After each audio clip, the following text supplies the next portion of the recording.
अस्सलाम वालेकुम व्यूअर्स। आज आस्तीन बनाने का सबसे आसान तरीका मैं आपको सिखाने वाली हूँ। ये स्टेप बाय स्टेप फॉलो कीजिएगा और कोई भी स्टेप मिस नहीं कीजिएगा और फिर आप देखिएगा हमेशा आपकी आस्तीन 100% परफेक्ट बनेगी। जो फोल्डेड साइड है यानी कि जो बंद साइड है वहाँ से 1 इंच के डिफरेंस पे आपने एक सिंपल लाइन खींच लेनी है। अब इस लाइन से 3 इंच के डिफरेंस पे निशान लगाना है आपके राइट साइड की तरफ। इस तरह ऊपर से लेके नीचे तक 4 इंच पे निशान लगा लें। यूँ निशान लगा लें। यहाँ से अब आपको दोबारा मेजर करना होगा 3 इंच पे। अब जो पहले हमने 3 इंच पे निशान लगाया था और इस वाले निशान पे हमको एक सीधी लाइन लगा लेनी है। इस तरह से लाइन खींच लें। अब जितनी आस्तीन की लंबाई रखनी है उतनी मेजर करें और उसमें 2 इंच और एक्स्ट्रा ऐड करके मार्क कर लें। ये 2 इंच मोड़ने के लिए होगा, यहाँ मार्क कर लें। अब इसकी जो कलाई होगी जितनी भी आपको रखनी है 5 इंच या 5.5 इंच रख के उस पर लाइन बना लें।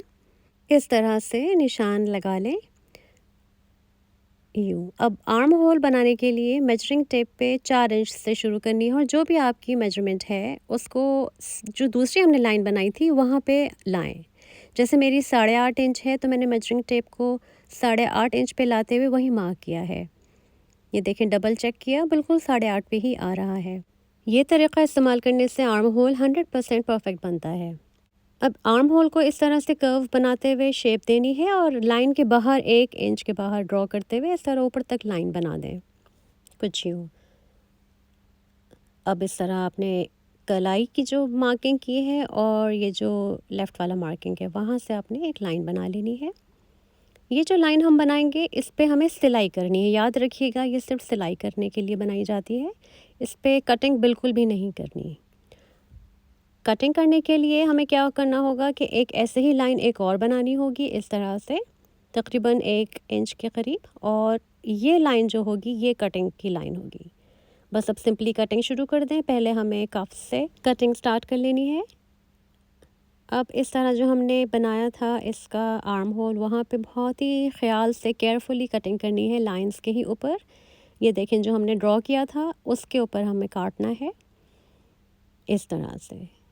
तो ये एक बहुत ही अच्छी शेप बन जाती है यूँ। अब ये हमने जो कटिंग लाइन बनाई थी साइड की वो हमें काटनी है उसके ऊपर।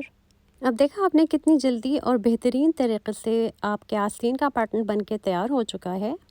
अब कमीज़ के सामने जो आस्तीन लगती है उसके सामने का जो हिस्सा होता है वो थोड़ा सा ज़्यादा कटा हुआ होता है, तकरीबन आधा सेंटीमीटर।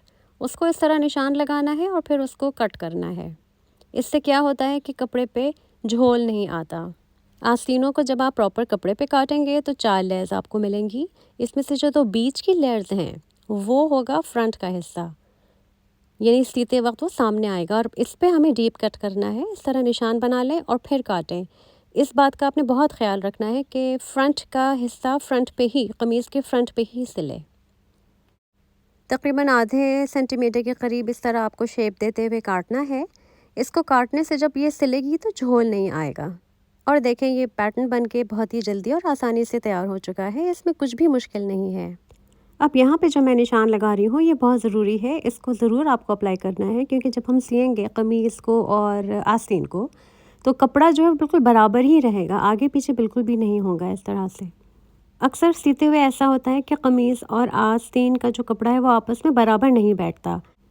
इस तरह निशान लगाने से ये मसला बिल्कुल भी नहीं आता।